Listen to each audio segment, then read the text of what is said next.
منورہ میں انصار کا ایک محلہ تھا، وہ حضور کی بارگاہ میں آئے اپنے امام کی شکایت لے کر۔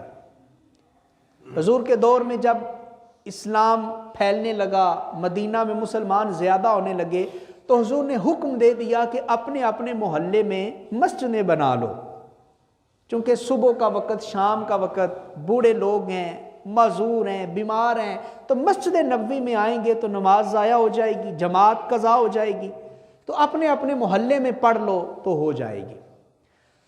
تو کچھ لوگ اپنے امام کو پکڑ کر حضور کے پاس لائے اور کہنے لگے، حضور ہمارا امام جب نماز پڑھاتا ہے نا تو صرف سورہ اخلاص ہی تلاوت کرتا ہے، صرف سورہ اخلاص، ہر رکعت میں قل هو اللہ احد، قل هو اللہ احد۔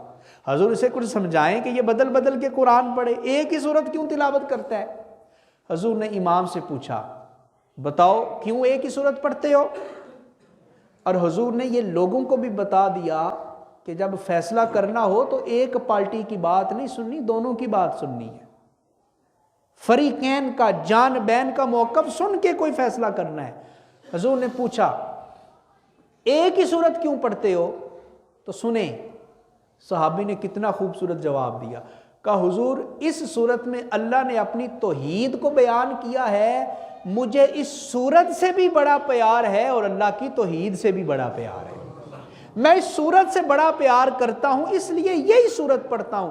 حضور نے کہا اچھا تو اس سورت سے پیار کرتا ہے تو سن، میں کہہ رہا ہوں اللہ بھی تیرے ساتھ بڑا ہی پیار کرتا ہے، اللہ بھی تیرے ساتھ بڑا پیار کرتا ہے۔ اور حضور نے جو آگے کہا نا، سبحان اللہ، ذرا غور کیجئے گا، حضور نے کہا حبک ایہا ادخلک الجنہ، اے میرے غلام تو اس صورت سے محبت کرتا ہے تو اس کا اجر یہ ہے کہ اس صورت کی محبت کی وجہ سے اللہ نے تمہیں جنت عطا فرما دی۔ ادخل ماضی کا صیغہ بولا، اللہ نے تمہیں جنت عطا فرما دی ہے۔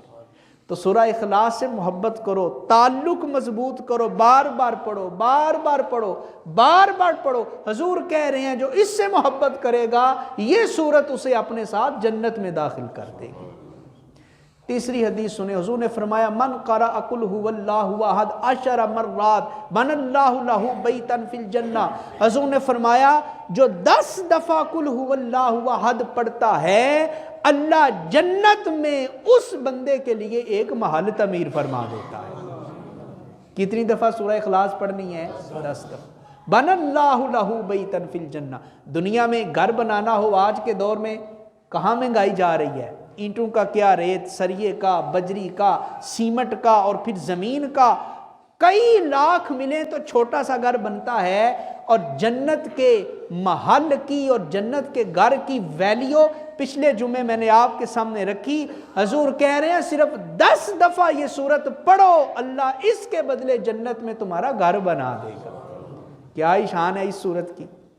ایک اور فضیلت سنیں، حضور علیہ السلام کا معمول یہ تھا کہ حضور فجر کی سنتوں میں پہلی رکعت میں قل یا ایھا الکافرون پڑھتے اور دوسری رکعت میں حضور سورہ اخلاص پڑھتے، قل ھو اللہ احد۔ پہلی رکعت میں حضور کون سی سورت پڑھتے؟ سورہ کافرون، اور دوسری رکعت میں سورہ اخلاص۔ اسی طرح مغرب کی سنتوں میں فرضوں کے بعد جو ہوتی ہیں حضور سورہ اخلاص پڑھا کرتے تھے، اور وتر کی آخری رکعت میں حضور سورہ اخلاص پڑھا کرتے تھے۔ ایک تو یہ اپنے معمول میں شامل کر رہے، اور دوسری بات حضور ہر فرض نماز کے بعد قرآن کی ان آخری 3 صورتوں کو پڑھا کرتے تھے، قل ھو اللہ احد، قل اعوذ برب الفلق اور قل اعوذ برب الناس۔ تو فرض نماز کے بعد جہاں آیت الکرسی پڑھتے ہیں، آج کے بعد یہ 3 صورتیں بھی اپنے ورد میں شامل کر لیں۔ اور حضور ان 3 صورتوں کو پڑھ کے دم بھی کیا کرتے تھے اپنے اوپر، اور اس کا معمول کیا تھا؟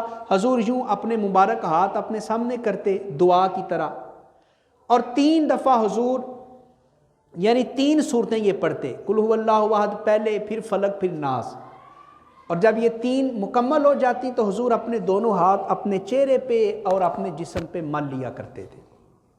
پھر حضور اپنے ہاتھ اپنے سامنے کرتے، ان 3 صورتوں کو پڑھتے، پھر اپنے سر پہ، اپنے پیچھے اور اپنے سامنے حضور پھیر لیا کرتے، تیسری دفعہ پھر یہ عمل کرتے، اور حضور کو یہ عمل اتنا محبوب تھا، حضور کا آخری وقت آ گیا نا دنیا سے پردہ کرنے کا، ظاہری کمزوری اتنی تھی حضور پڑھ نہیں سکتے تھے، لیکن حضرت عائشہ کہتی ہیں حضور مجھے اشارہ کر کے سمجھاتے تھے، عائشہ کمزوری کی وجہ سے میں تو یہ صورتیں نہیں پڑھ سکتا، تم یہ 3 صورتیں پڑھ کے میرے اوپر دم کر دو، تم یہ صورتیں پڑھ دو۔